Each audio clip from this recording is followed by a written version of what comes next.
세상에 떠도는 기묘한 이야기들. 첫 번째 이야기. 저주받은 인형이 잠들어 있는 우리 집. 우리 시골집에는 어릴 적부터 절대 들어가면 안 된다는 방이 있습니다. 하지만 들어가지 말라고 하면 오히려 들어가 보고 싶어지게 됩니다. 그래서 나는 중학교에 다닐 무렵에 몰래 그 방에 들어갔습니다. 하지만 그곳은 아무것도 없는 평범한 방이었습니다. 딱히 이상한 분위기가 감도는 것도 아니었고 창문으로는 햇빛도 들어오기에 무서울 것은 아무것도 없었지요. 그냥 방을 어지럽힐까봐 걱정해서 엄포를 놓았던 걸까요?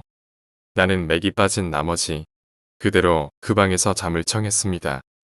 더위조차 눌리지 않았고 그냥 그대로 몇 시간 있다가 잠에서 깨어납니다. 자는 사이에 혹시 무슨 일이 있기라도 했나 싶어서 주변을 둘러봤지만 아무것도 달라진 게 없었고 무서울 만한 것도 전혀 없습니다. 들어오면 안 된다고 그리 엄포를 놓던 방이니 뭔가 무서운 게 있을 것이라 기대했는데 방을 나오면서 별 생각 없이 방에 있던 찬장 서랍을 열어봤습니다. 서랍 안에는 인형이 하나 들어있었고 다른 서랍에는 옷 같은 게 들어있었지만 오직 그 서랍에만 인형이 들어있었습니다. 뭔가 기묘한 느낌에 소름이 끼쳤습니다. 나중에 방에 들어갔던 것은 비밀로 하고 할머니에게 뒷사정을 물어봤지요. 아무래도 그 방은 아버지의 여동생인 내기 고모 되는 분이 쓰던 방이었습니다. 서랍 안에 들어있는 물건도 모두 고모의 것이라고 합니다. 지금으로부터 30년은 더 된 이야기입니다. 지금 있는 시골집을 지은 건 부모님이 결혼한 직후로 나중에 아이가 생길 때를 대비해서 같이 살 수 있는 구조로 만든 것입니다. 그리고 그때 배를 넓혀 증축해서 지은 것이 문제였던 모양입니다. 증축해서 지은 게 바로 그 들어가면 안 되는 방이었습니다. 어쩌다 보니 고모가 그 방을 쓰게 되었는데 그 방을 쓴 이후로는 고모가 이상한 행동을 하기 시작했다는 것입니다. 고모는 처음부터 그 방에서 자고 싶지 않다고 애원을 했다고 하지만 고모 말에 따르면 그 방에서 자게 된 후 아무리 깊은 잠에 빠져도 새벽 3시만 되면 눈이 떠진다는 것이었죠. 그리고 눈을 뜨면 분명 자기 전에 껐던 불이 켜져 있고 머리맡에는 단발머리의 여자아이가 앉아 있다는 것입니다. 기묘하게도 환하게 불이 들어온 방이었지만 여자아이 얼굴만은 색감에서 보이지가 않았다고 합니다. 하지만 어째서인지 고모는 알 수 있었습니다. 그 여자아이가 웃고 있다는 것을 말입니다. 이런 현상이 일주일가량 이어졌다고 합니다. 고모는 머리도 좋고 마음 씀씀이가 깊은 사람이라 처음에는 부모님에게 걱정을 끼치지 않으려 가만히 있었다고 합니다. 하지만 일주일 동안 계속해서 이어지니 도저히 참을 수가 없었기에 부모님에게 털어놓았던 것이었죠. 그러나 할아버지는 결혼도 안 하고 집에 있다는 이유로 방을 바꿔달라는 고모의 요청을 거절합니다. 결국 고모는 그 방을 계속해서 쓸 수밖에 없었지요. 그렇게 보름 정도 지났을까 고모가 아무런 불만도 없이 하루 종일 묘한 미소만 짓고 있었다고 합니다. 가족들은 이제 새 집에 적응을 해서 이상한 꿈도 꾸지 않게 된 것이라고 생각할 뿐이었고 할머니는 고모가 방 때문에 애원했다는 것을 떠올리고 고모에게 이전의 꿈은 어떻게 되었는지 물었습니다. 그러자 고모는 싱글싱글 웃으며 대답합니다. 아직도 나와. 하지만 이젠 익숙해졌어. 처음에는 한 명이었지만 점점 늘어가고 있어. 다들 계속 나를 내려다보고 있어. 그렇게 말한 후에 고모는 큰 소리로 웃어 제꼈다고 합니다. 평소에 그렇게 조용한 고모에게는 전혀 어울리지 않는 웃음소리로 고모의 그 이야기가 사실이든 꿈이나 환각이든 그 무렵에는 이미 늦은 것이었습니다. 고모의 방은 할머니와 할아버지가 자는 방의 바로 옆이었고 어느 날 할머니는 한밤중에 구멍을 파는 것 같은 소리가 들려서 잠에서 깨어나게 됩니다. 잠에서 깬 할머니가 고모 방에 들어가 보니 고모가 웅크린 채로 방바닥을 맨손으로 정신없이 구멍을 파고 있었습니다. 할머니는 고모가 뭔가 이상하다는 걸 느끼고 뭐하는 짓이냐며 소리를 쳤습니다. 하지만 고모는 멈추지 않았습니다. 오히려 입가에는 미소가 떠올라 있었다고 합니다. 잠시 후 바닥에서 무언가를 들어 올린 고모의 손에는 인형이 들려 있었습니다. 흙 속에 묻혀 있었다고는 믿기 힘들 정도로 깨끗한 인형이었습니다. 고모는 할머니에게 인형을 건네주고 웃는 얼굴 그대로 벽 옆까지 걸어갑니다. 그리고는 자기 머리를 벽에 들이받기 시작했습니다. 할머니가 얼이 빠진 사이에 고모는 계속해서 자기 머리를 벽에 들이받았습니다. 할머니는 당황해서 고모를 뜯어말리려 했지만 고모는 엄청난 힘으로 할머니를 밀어버렸다고 합니다. 고모는 웃음소리가 섞여 있던 의미 없는 괴성을 지르기 시작했습니다. 그리고 할머니는 들었습니다. 고모의 웃음소리에 섞여 있는 여자아이 여러 명의 웃음소리를 말입니다. 고모는 그대로 10분 넘게 머리를 벽에 들이받다가 갑자기 우뚝 서더니 그대로 뒤로 넘어졌다고 합니다. 무슨 장난감이 쓰러지는 걸 보는 것 같았어. 할머니는 그렇게 회상합니다. 잠에서 깨어난 할아버지가 구급차를 불렀지만 이미 돌이킬 수 없는 상태였지요. 고모의 두개골은 모두 박살이 났지만 할머니의 이야기를 듣고도 의사는 믿지 못했습니다. 자기 혼자 그 지경이 되도록 머리를 들이받았다는 것은 의학적으로 불가능하다는 것이었습니다. 할머니는 살인 혐의까지 몰릴 수 있었다고 합니다. 이 지경이 되자 할아버지도 그 방에 뭔가 있다는 생각이 들었던 것인지 아니면 딸을 죽게 놔둬버린 죄책감 때문인지 절에서 스님을 모셔왔습니다. 그리고 그 스님은 그 방에 들어서자마자 토해버렸다고 합니다. 이 방은 옛날에 유산되거나 역병으로 죽은 아이들을 한 곳에 모아서 모든 자리 위에 지어진 것 같다는 것이었습니다.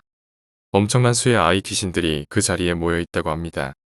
절대로 이 방을 산 사람이 있으면 안 됩니다.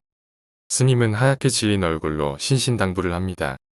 할머니는 고모가 파는 인형을 건네며 공양을 부탁했지만 거부당했지요.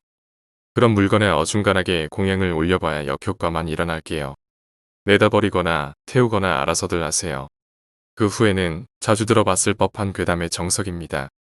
분명히 쓰레기장에 내다버렸던 인형이 어느새인가 서랍 안에 들어와 있고 태우려 해도 불이 옮겨 붙지를 않고 오히려 아버지에게 불똥이 튀어서 화상을 입었다고 합니다. 결국 어쩔 수 없다는 생각에 그 서랍에 집어넣어 버리고 방을 통째로 쓰지 못하게 막아버렸다는 것입니다. 고모의 비참한 죽음이 얽혀있기에 이유는 알려주지 않았던 것 같습니다. 그런데 그 불길한 인형이 저의 손으로 밖으로 나오게 됩니다. 두 번째 이야기, 인적이 드문 화장실. 저는 20대 직장인 여성입니다. 제가 올해 초봄 즈음에 겪었던 일입니다. 당시 저는 방배동의 핸드폰 가게에서 일했습니다. 일하고 있던 매장에는 화장실이 따로 없었는데 화장실에 가려면 옆 건물의 화장실로 가야 했습니다. 남자친구와 통화를 하기 위해서 그 화장실을 빈번하게 이용하게 됐습니다. 주로 1층에 있는 화장실을 이용했지만 그곳은 오래되고 남녀 공용이었기에 2층 화장실을 이용할 때도 있었습니다. 그리고 사건은 그 2층 화장실에서 일어났습니다. 저는 남자친구와 통화를 많이 하는 편이라 전화로 다투는 경우도 많았습니다. 경험해 보신 분들은 알겠지만 누군가와 통화를 할 때에는 특히 다투는 경우에는 주변을 신경 쓰지 못할 때가 많습니다. 그날도 남자친구와 통화를 하다가 다투었는데 1층 화장실이 잠겨 있어서 어쩔 수 없이 2층 화장실로 갔습니다.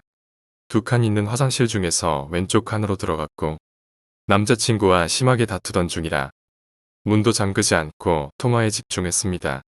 한참 통화를 하고 있는데 누군가 들어오는 소리가 나는 겁니다. 별로 대수롭지 않게 여기고 계속 통화를 하면서 저 사람 나가면 나도 나가야지라고 생각하고 있었습니다. 그런데 통화를 하다 보니 신경 쓰이는 게 있었습니다. 결국 신경이 쓰여 통화를 끊었는데 분명 그 사람이 들어왔던 소리는 들었는데 나간 소리를 듣지 못한 겁니다. 시간이 한참 흘렀는데도 말이죠. 그때부터 다시 아무것도 느끼지 못한 척하면서 계속 통화하는 신용을 했습니다. 말 그대로 혼자 떠든 거죠. 그러면서 밖에 누군가에게 계속 집중했습니다. 보이진 않지만 그 사람은 숨을 죽이며 제가 나오기만 기다리고 있는 것 같았습니다.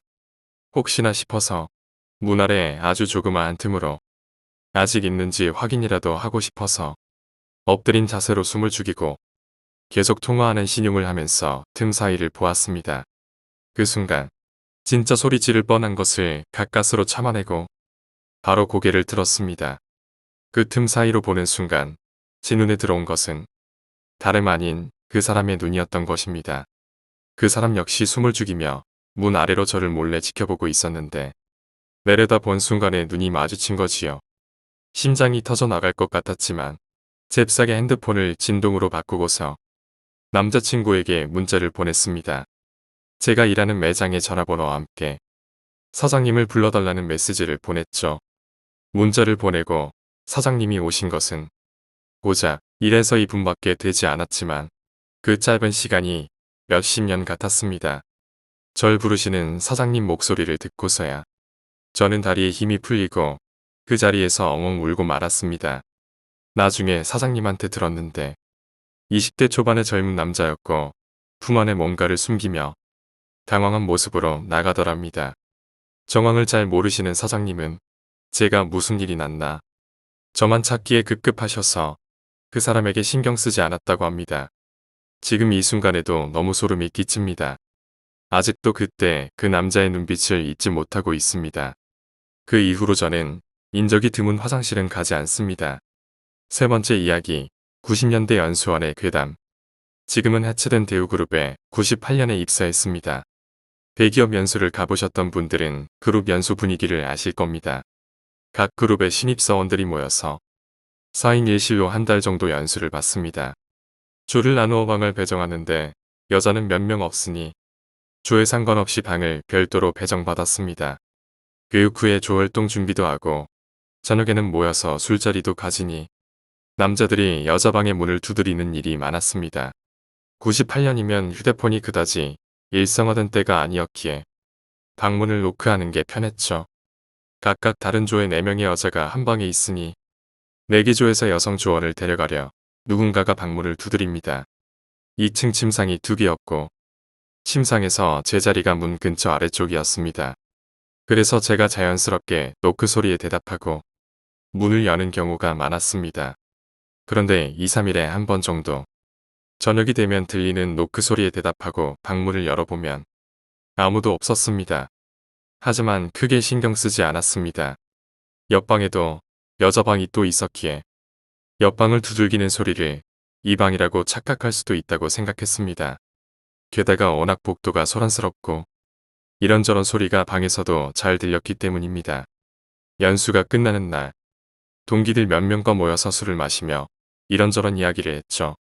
그때 남자 동기 한 명이 연수원 교관에게 들은 무서운 이야기를 해주겠다고 합니다.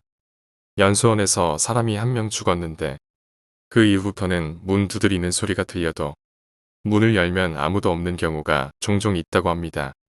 저는 속으로 웃으며 생각했습니다. 이 사람이 여자들을 놀리려고 한 달간 장난친 거구나. 제가 입사하기 전에 해 신입사원 연수에서 사람이 죽었다는 이야기를 먼저 입사한 학교 선배를 통해 이미 들었습니다. 연수원에 차를 갖고 왔는데 밤에 차를 몰고 나갔다가 사고로 죽어서 이후 연수원에는 자차를 갖고 들어가는 게 금지되었다는 이야기로 기억합니다.